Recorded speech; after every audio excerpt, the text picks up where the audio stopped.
Today is leg day. We got a late start this morning, so we're going to really have to hustle to get legs done today. We have probably maybe 40, 45 minutes to get it done, so we'll see what happens. Leg extensions, guys.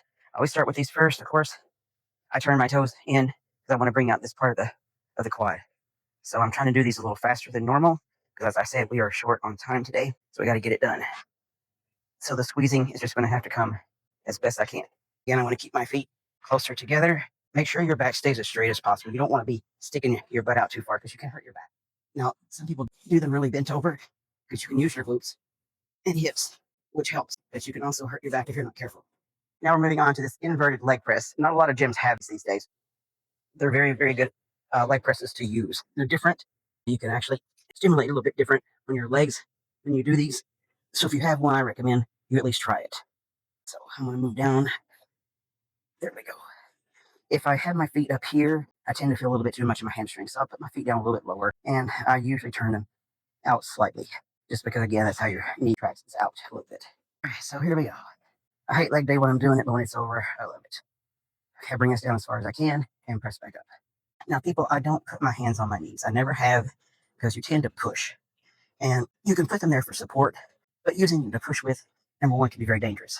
Because I have seen people push here and their damn kneecap slid right way off. It just slid off.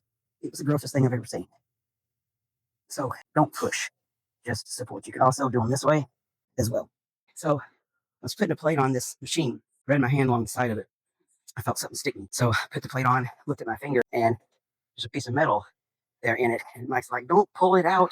He goes, you'll get dirt in it. I'm standing there with a piece of metal sticking on my finger. I'm not going to leave that in there. It's going to hurt. So I took it out and finally found a Band-Aid. Things that happen in the gym can be really funny sometimes. All right. So I got my feet about 2 feet apart on this one, about 7 inches from the top, toes out slightly. So I'm going to come down as far as I can. This one goes way, way, way down. And I never lock out my knees. This is really heavy.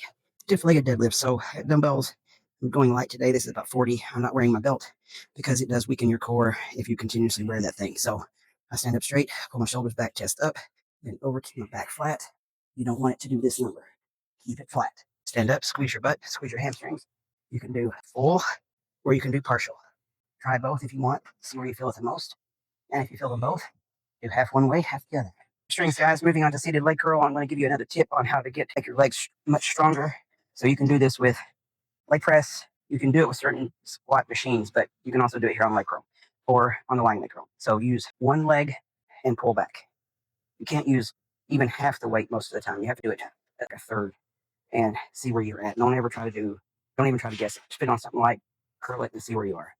But this helps to make each leg work equally, because if you're doing both legs at the same time, usually one side is stronger than the other, so you're going to use that leg more. So by doing them one at a time, you can't have that. So each leg has to work independently. So you can definitely increase your strength by a lot by doing that. Leg curl, I cannot do these single leg because this thing is too heavy, and even on the very lightest weight. So I have to do both legs at the same time. Just pretend I'm doing one leg. So same principle, pull up, squeeze the top, and down. You can do, I never let anything touch the stack here because it releases tension. You can do more reps and you can do heavier weight. But again, I don't really care about that. I want to make sure the muscle moves and I'm able to squeeze.